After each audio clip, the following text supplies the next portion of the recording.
قرآن نے اس لیے بیان نہیں کیا ہے کیونکہ قرآن اس فن کی کتاب ہے ہی نہیں ہے. قرآن وہاں اتاری گئی ہے اور قرآن ہے ہی اس چیز کے لیے جہاں آپ کی عقل کام کرنا بند کر دے، یا آپ کی عقل کے دائرے میں آتا ہے چاند پر کیسے پہنچا جائے، یا آپ کے عقل کے دائرے میں آتا ہے. اللہ رب العالمین نے جب قرآن کو نازل کیا تو چاند نہیں سورج تک، سورج نہیں سورج سے بھی اوپر سیارے اور کہکشاؤں تک جانے کا راستہ ہموار کر کے کہہ دیا تھا. سخر لکم ما فی السماوات و ما فی الارض، اللہ نے زمین و آسمان کی ساری چیزوں کو انسان کے تابع کر دیا ہے. یعنی زمین و آسمان کی کسی بھی بلندی پر اور زمین کی کسی بھی تہ تک انسان جا سکتا ہے. انسان کے دائرے میں یہ چیز رکھتی ہے اللہ رب العالمین نے، اس لیے نہیں بتایا کہ چاند پر کیسے جاؤ. یہ تمہارے دائرے میں ہے، یہ تمہاری عقل کا دائرہ ہے. تو چاند تک بھی پہنچ سکتے ہو، سورج تک بھی پہنچ سکتے ہو. اب تو سورج اتنا گرم کیسے؟ تو تمہاری عقل کا دائرہ یہ ہے کہ اس سے بھی ٹھنڈی کوئی چیز تو بنا سکتے ہو تو بنا لو. جب انسان کے ٹیمپریچر کی وجہ سے تم نے اے سی بنا لیا اور اے سی میں رہ کر تم سورج کی گرمی کے ٹیمپریچر کو کم کر سکتے ہو، تو تمہارے پاس تمہاری عقل کا دائرہ یہ کہتا ہے کہ سورج تک پہنچانے کے لیے تمہارے پاس ایسی کوئی مشین آ سکتی ہے، اور تمہاری عقل کا دائرہ یہ ہے کہ بنا سکتے ہو کہ وہ سورج تک، بلکہ سورج سے بھی اوپر تک پہنچ سکتے ہو. کیونکہ اللہ رب العالمین نے اپنے نبی جناب محمد رسول اللہ کو چاند سے بھی اوپر، سورج سے بھی اوپر، سیاروں سے بھی اوپر، کہکشاؤں سے بھی اوپر اپنے پاس بلا لیا تھا اور کہہ دیا تھا سبحان الذی اسریٰ بعبدہ لیلا من المسجد الحرام الی المسجد الاقصی. یہ انسان کے دائرے کی چیزیں ہیں، اور جو انسان کے دائرے کی چیزیں ہیں اللہ رب العالمین نے وہاں قرآن میں بیان نہیں کیا. قرآن کو نازل تب کیا ہے جہاں انسان کے سمجھ سے باہر کوئی چیز، جہاں انسان کی عقل کا مانا کرے. کبھی کبھی انسان اپنی عقل سے ایسا کام لیتا ہے جو اس کی عقل کا دائرہ ہی نہیں. کتنے لوگ سوال کرتے ہیں مولانا صاحب ہر چیز کو اللہ نے پیدا کیا، آپ کے ذہن میں سوال آتا ہے کہ اللہ کو کس نے پیدا کیا؟ نعوذ باللہ ثم نعوذ باللہ. اس قسم کے سوالات ہمارے ذہن میں نہیں آنا چاہیے، لیکن آتے ہیں نا. کیا جواب ہے اس کا؟ کیا کسی کے پاس ہے جواب؟ نہیں، کیونکہ آپ اپنی عقل سے وہ سوال کر رہے ہیں جس کے جواب کی متحمل ہماری اور آپ کی عقل نہیں ہے. آپ ایسا سوال کر رہے ہیں اپنی عقل سے جس کا جواب برداشت کرنا ہماری اور آپ کی عقل سے باہر ہے. اور اگر ہر کام ہم عقل پر چھوڑ دیں اور اسلام کو اپنی عقل کے مطابق استعمال کریں تو معاف کیجیے گا، مجھے بتائیے کہ پھر بہن کے ساتھ اور بیٹی کے ساتھ نکاح کرنا کیوں منع ہے؟ عقل کیا کہتی ہے؟ عقل کا دائرہ کیا ہے؟ اگر ہم ہر چیز عقل سے سوچتے ہیں اور عقل جو کہے وہ اچھا اور عقل جو کہے وہ برا، اسی پر ہم اپنے آپ کو ڈیپینڈ کر لیں، تو مجھے بتائیے کہ بہن کے ساتھ نکاح کرنے میں کون سی چیز مانے ہے؟ ہمارے گھر میں بہت خوبصورت بہن ہو، رشتے بھی آ رہے ہو، لیکن اس کے باوجود کوئی سگا بھائی اپنی بہن کو اپنی بیوی نہیں بناتا ہے، جبکہ آپ اپنی بہن کے مزاج سے واقف ہیں. وہ کتنے غصے کی تیز ہے آپ جانتے ہیں، وہ کتنی نرم مزاج ہے آپ جانتے ہیں. بچپن سے لے کر جوانی تک آپ کے ساتھ رہی ہے، آپ اس کو اچھی طریقے سے پڑھے ہوئے ہیں. آپ یہ بھی جانتے ہیں کہ اگر اس کو میں اپنی بیوی بنا لوں تو میں اس کے مزاج سے واقف ہوں اور میں اس کو نبھا لوں گا. اور آپ کی بہن خوبصورت بھی ہے، آپ نے بات بوجھ کر اس کو بڑا بھی کیا ہے، لیکن اس کے باوجود آپ اپنی بہن کا ہاتھ ایک اجنبی آدمی کے ہاتھ میں دیتے ہیں جو اس کے مزاج سے واقف نہیں ہے، جو اس کو پرکھا نہیں ہے، جو اس کے غصے اور اس کے نرم اور سخت مزاج سے واقف نہیں ہے. میرے بھائیوں کیوں ایسا کرتے ہیں؟ صرف اس لیے نا کیونکہ سماج بہن کو یا بیٹی کو اپنے نکاح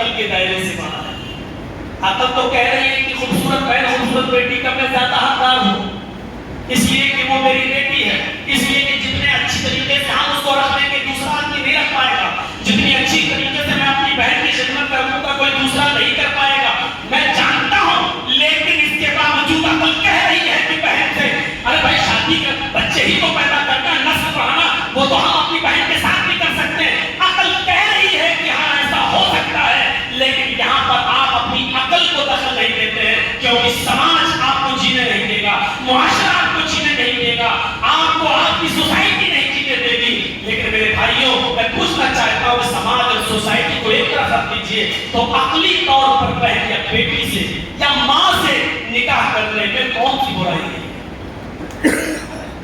کوئی برائی نہیں، لیکن یہاں آپ اپنی عقل کو دخل نہیں دیتے۔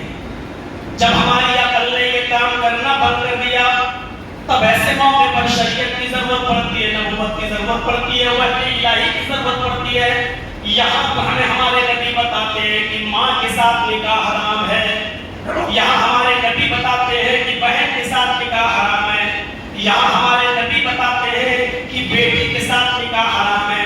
اب آپ سوال کرتے رہیے، آپ کو جواب یہ ملے گا کہ بہن بہت خوبصورت صحیح، بیٹی بہت خوبصورت صحیح، ماں بہت خوبصورت صحیح، لیکن تمہاری عقل کا دائرہ اتنا کمزور ہے، ماں بہن بیٹی کے ساتھ نکاح کو کیوں حرام کیا جا رہا ہے، اس کی وجہ تمہاری سمجھ میں نہیں آئے گی، اور یہ تمہاری عقل کا دائرہ ہے۔ یہاں پر ہمیں ایک اور علم کی ضرورت پڑتی ہے، اور وہ علم ہے وحی الہی۔ اسی پر قیاس کر لیجیے، جو چیزیں آپ کی عقل میں آ رہی ہیں وہ بھی، اور جو چیزیں آپ کی عقل میں نہیں آ رہی ہیں وہ بھی۔ کتنی چیزیں ہیں، مکھی دودھ میں گر جائے یا کھانے پینے کی کسی چیز میں گر جائے، اللہ کے نبی صلی اللہ علیہ وسلم فرماتے ہیں کہ اس کو پورا ڈبو دو، حالانکہ اس کی وجہ بھی بتا دی، لیکن آج مسلمان بھی نہیں کرتے ایسا، ہم اور آپ بھی نہیں کرتے ہیں ایسا۔ ابھی ہمارے کوئی مجھے چائے پلائے اپنے گھر لے جا کر یا ہوٹل پر، اور اچانک اس میں مکھی گر جائے تو آپ جرجی صاحب کے ساتھ بھی شروع کریں گے کہ وہ گلاس اٹھا لیں گے چائے کا، نہیں صاحب مکھی گر گئی چھوڑ دوسری چائے لاؤ، یا اپنی بیوی سے کہیں گے دوسری چائے بنا، نہیں صاحب مولانا صاحب مکھی گر گئی ہے۔ میں یہ نہیں کہہ رہا ہوں کہ ایسا نہیں کرنا چاہیے، آج تک کوئی اس پر عمل نہیں کر رہا ہے، لیکن حدیث کیا کہتی ہے؟ لوگ مذاق اڑاتے ہیں، لوگ صاحب مکھی گر گئی تو پورا اور ڈبو دو، اور اللہ کے نبی نے کہا اس وقت تک ڈبوئے رکھو جب تک کہ وہ مر نہ جائے، اور وجہ بھی بتا دی، اتنی بڑی میڈیکل سائنس بھی بتا دی اس زمانے میں جبکہ سائنس نے ترقی نہیں کی تھی، کہ مکھی کے دو پر ہوتے ہیں، ایک پر میں بیماری ہوتی ہے اور دوسرے پر میں شفا ہوتی ہے۔ اللہ کے نبی فرماتے ہیں جب وہ کھانے پینے کی کسی چیز میں گرتی ہے تو بیماری والا پر ڈال دیتی ہے۔ اب آپ نے جیسی گری ویسی نکال کے پھینک دیا تو بیماری تو آ گئی آپ کی اس کھانے پینے کی چیز میں، لیکن شفا والا پر ابھی اس کا بچا ہوا تھا، آپ نے اس کو پھینک دیا نکال کر، اور کھانے پینے کی چیز آپ نے استعمال کر لی، مکھی کے ساتھ وہ بیماری بھی آپ کے پیٹ میں پہنچ گئی، لیکن جب آپ اس مکھی کو ڈبو دیں گے تو اللہ کے نبی فرماتے ہیں کہ اللہ نے اس مکھی کے دوسرے پر میں شفا رکھی ہے، اور شفا بھی ایسی ہے کہ وہ اسی بیماری کو اس کے دوسرے پر کی شفا مٹا سکتی ہے۔ لہذا جب آپ پوری مکھی کو ڈبو دیں گے تو اس کی وہ شفا بھی اس میں مل جائے گی، اور وہ شفا اس بیماری کے بارے پر میں جو بیماری تھی اس بیماری کو ختم کر دے گی۔ یہ طریقہ بتایا تھا جناب محمد رسول اللہ صلی اللہ علیہ وسلم نے۔ میرے پیارے ساتھیوں، اب ہم دیکھیں کہ یہاں ہماری عقل کیا کر رہی ہے۔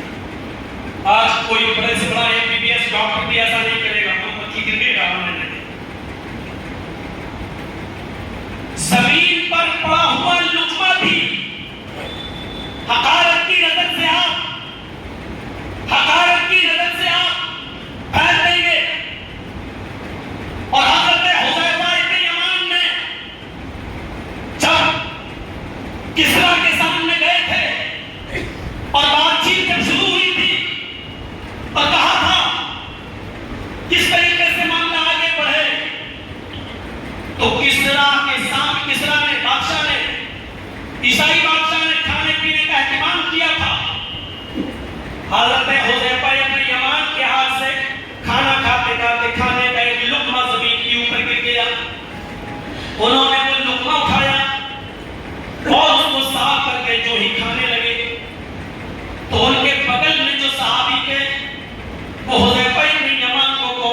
اور کہنے لگے یہاں زمین پر گرا ہوا لقمہ اٹھا کر کھانا مناسب نہیں ہے، ہم دوسری بستی میں آئے ہوئے ہیں اور یہ لوگ زمین پر گرا ہوا کھانا اٹھا کر کھانے کو اچھا نہیں سمجھتے ہیں، لہذا یہ مت اٹھائیے، جہاں جیسا ماحول ہے تو وہاں ویسا ہو جانا چاہیے، لہذا یہاں کا ماحول ہے زمین پر گرا ہوا لقمہ اٹھا کر نہیں کھایا جاتا ہے، لہذا چھوڑ لیجیے۔ حضرت حذیفہ نے اس کے باوجود وہ لقمہ اٹھایا، وہ منہ تک لے جانا چاہا، دوسرے صحابی نے ان کا ہاتھ پکڑ کر کسرا کی طرف دیکھا اور کہا کہ مناسب نہیں ہے، چھوڑ دیجیے، کسرا دیکھ رہا ہے، اچھا نہیں ہے۔ تو جانتے ہو حضرت حذیفہ نے جو جواب دیا تھا وہ جواب سنیے، کہا کہ آئے میرے ساتھی، تمہیں بھی نبی نے بھیجا اور مجھے بھی نبی نے بھیجا، اور اس کے دربار میں اگر ہم آ بھی گئے اور آج کھانے کھاتے وقت ہمارا ایک لقمہ زمین پر گر گیا ہے، تو میں نے اپنے نبی جناب محمد رسول اللہ کو یہ فرماتے ہوئے سنا ہے، زمین پر اگر کھانے کا کوئی لقمہ گر جائے تو اس لقمے کو پھینکو نہیں، اس کو اٹھا لو اور پھر اس کو دیکھو، اگر اس میں مٹی وغیرہ لگی ہوئی ہو اتنا حصہ صاف کر کے کھا جاؤ، اور اگر صاف ستھرا ہے تو اس کو صاف کرنے کی ضرورت بھی نہیں ہے، ایسے ہی کھا لو، اس کو پھینکنا نہیں چاہیے، پتہ نہیں اللہ رب العالمین نے کھانے کی اسی لقمے میں برکت رکھی ہو، کھانے کی اسی لقمے میں برکت رکھی ہو۔ حذیفہ کا وہ ساتھی کہتا ہے کہ یہاں کو مناسب نہیں ہے، بادشاہ دیکھ رہا ہے، کسرا دیکھ رہا ہے، تو حضرت حذیفہ ابن یمان نے جواب دیا، اترک سنت رسول اللہ صلی اللہ علیہ وسلم لہؤلاء الحمقاء، کیا میں ان بے وقوفوں کے لیے، کیا میں ان پاگلوں کی وجہ سے، کیا میں ان بے وقوف لوگوں کی وجہ سے اللہ کے رسول کی سنت پر عمل کرنا چھوڑ دوں، کیا میں سنت رسول پر عمل کرنا چھوڑ دوں؟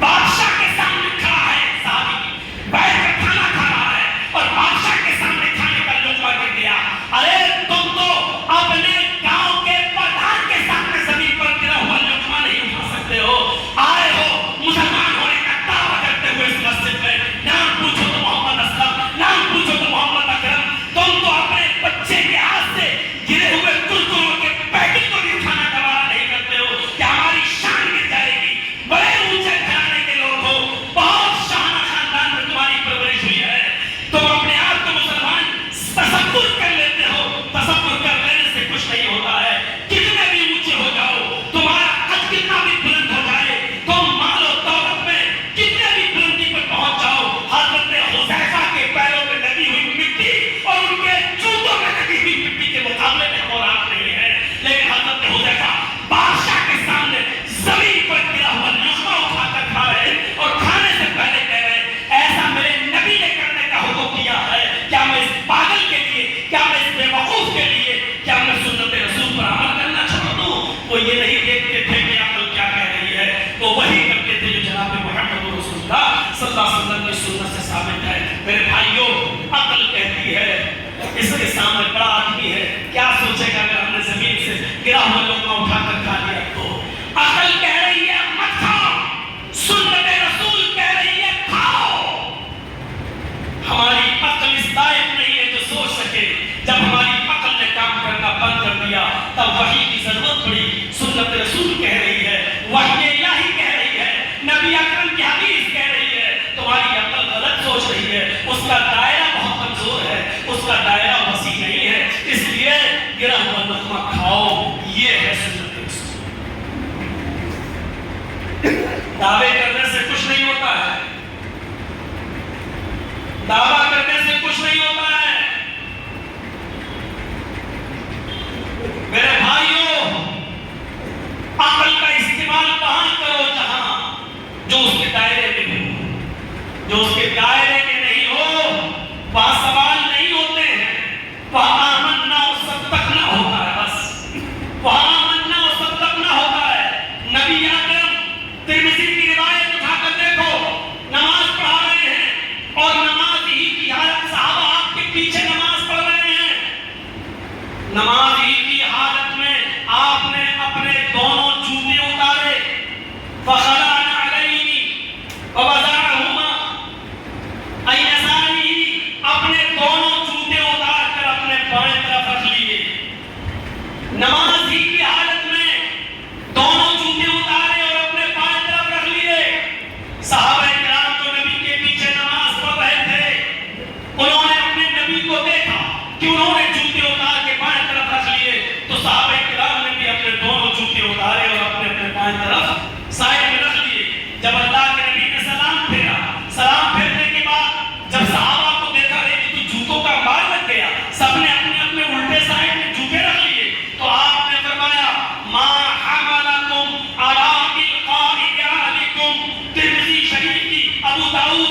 حدیث غور کرو، ابو داؤد کتاب المساجد اٹھا کر دیکھو، اللہ کے نبی نے ان سے پوچھا ما حملکم علی القاء نعالکم، میرے ساتھیوں تم نے اپنے پیروں سے جوتے کیوں اتارے، ان کو بائیں طرف کیوں رکھ لیے؟ صحابہ کرام کا جواب سنیے کیا تھا، اور اس جواب پر اشش کیجیے۔ انہوں نے یہ نہیں کہا یہ ایک نیا کام ہے میں نہیں کروں گا۔ اللہ کے نبی صلی اللہ علیہ وسلم نے جب جوتے اتار کر بائیں طرف رکھے، صحابہ پیچھے نماز پڑھ رہے تھے، انہوں نے بھی اتارے اور بائیں طرف رکھ لیے۔ آپ نے سلام پھیرنے کے بعد سے پوچھا ما حملکم علی القاء نعالکم، تمہیں تمہارے پیروں سے جوتے نکالنے کے لیے کس نے کہا تھا، تم نے ایسا کیوں کیا؟ صحابہ کرام نے کہا اللہ کے رسول ہم سے کیوں پوچھ رہے ہو، ہم سے کیوں پوچھ رہے ہو؟ ہم نے تو آپ کو جوتے اتارتے ہوئے دیکھا ہے، ہم نے بھی اتارا ہے، ہم نے تو آپ کو دیکھا ہے، آپ نے اتارے تو ہم نے بھی اتارے۔ جو ایمان کو کرنا چاہیے وہی تو مقتدی کو کرنا چاہیے۔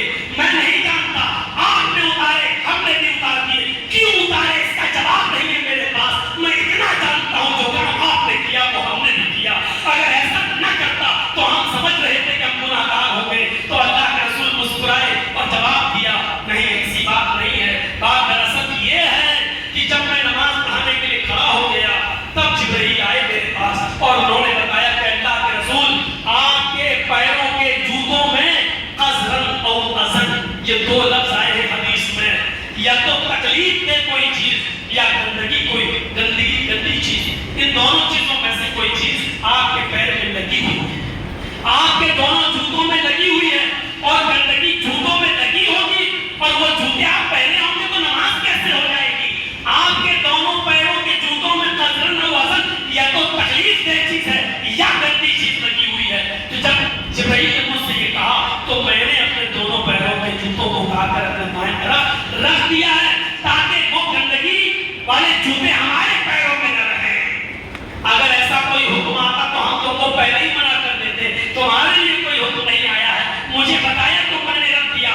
آئندہ جب تم کبھی نماز پڑھنے مسجد میں آؤ تو مسجد سے باہر پہلے دیکھ لیا کرو اپنے دونوں جوتوں کو، اگر اس میں گندگی لگی ہوئی ہو تو زمین پر پڑی ہوئی مٹی پر اپنے جوتوں کو رگڑ لیا کرو، اس پر مسح کر لیا کرو، اس کو رگڑ لیا کرو، کیونکہ زمین کی پاک مٹی گندگی کو صاف کر دے گی۔ اس پر رگڑنے کے بعد آپ آیا کرو اور نماز انہیں جوتوں میں پڑھ لیا کرو۔ میرے پیارے ساتھیوں غور کرو صحابہ کرام کا جواب، انہوں نے یہ نہیں کہا میں کیوں اتاروں، میری عقل تو کہتی ہے نبی نے اتارے، اتنی گرم زمین اتنی پتھریلی زمین میں کیوں اتاروں، میں تو نہیں اتاروں گا۔ لیکن صحابہ کرام نے ایسا نہیں، ہمارے نبی نے جو کیا وہ ہم کریں گے، یہ جواب تھا آمنا و صدقنا۔ تو اسلام کیا ہے؟ جو شریعت نے دیا وہ ہم لے لیں، ہماری عقل میں آئے یا نہ آئے، جو نبی نے دیا وہ ہم لے لیں، ہماری عقل میں آئے یا نہ آئے۔ شریعت کہتی ہے چھوٹا بچہ جب پیدا ہوتا ہے اگر وہ لڑکا ہے اور ماں کا دودھ پیتا ہے، اگر وہ ماں کی گود میں یا باپ کی گود میں پیشاب کر دے تو اس کے پیشاب پر چھینٹے مارے جائیں گے، دھلنے کی ضرورت نہیں ہے، صرف چھینٹا مار لیا جائے تو نماز ہو جائے گی۔ لیکن لڑکی ہے چاہے وہ ایک دن ہی کی کیوں نہ ہو، لیکن اگر وہ پیشاب کر دے ماں یا باپ کی گود میں تو لڑکی کا پیشاب جس جگہ لگا ہے اس کے پورے حصے کو دھلا جائے گا، لڑکے کے پیشاب پر چھینٹے مارے جائیں گے اور لڑکی کے پیشاب کو دھلا جائے گا۔ اب آپ میں پوچھوں کہ ایسا کیوں، لڑکے اور لڑکی کے پیشاب میں کیا فرق ہے؟ تو ججیز یہ سوال کرنے کا اختیار تیرا نہیں ہے، کیونکہ تیرے پاس وہ عقل نہیں ہے اور عقل کا وہ دائرہ نہیں ہے۔ جب تیری عقل نے کام کرنا بند کر دیا تب اللہ نے جناب محمد رسول اللہ کو بھیجا ہے۔ اب نبی نے جو کہا وہ ہمیں ماننا ہے، کیونکہ میرے پاس وہ عقل کا دائرہ نہیں ہے جو ہم نبی اکرم کی حدیث نبی جو ہم اپنی عقل سے اچھے برے کو سوچ سکیں۔ اب نبی نے کہہ دیا بچے کے پیشاب پر چھینٹا مارا جائے گا اور بچی کے پیشاب کو دھویا جائے گا، تو ہمیں وہی کرنا ہے جو نبی نے کہہ دیا۔ اسی کا نام اسلام ہے۔ میرے بھائیوں جمعے کے مختصر خطبے میں ہم نے اپنی استطاعت کے مطابق کچھ باتیں آپ کے سامنے رکھی ہیں، یہ سمجھانے کی کوشش کی ہے کہ ہر انسان اپنی عقل سے اسلام کو سمجھنے کی کوشش نہ کرے۔ جب ہماری عقل کام کرنا بند کر دیتی ہے تب اللہ نے قرآن کو اتارا، جہاں ہماری عقل کام نہ کرے وہاں قرآن، جہاں ہم کام نہ کریں اور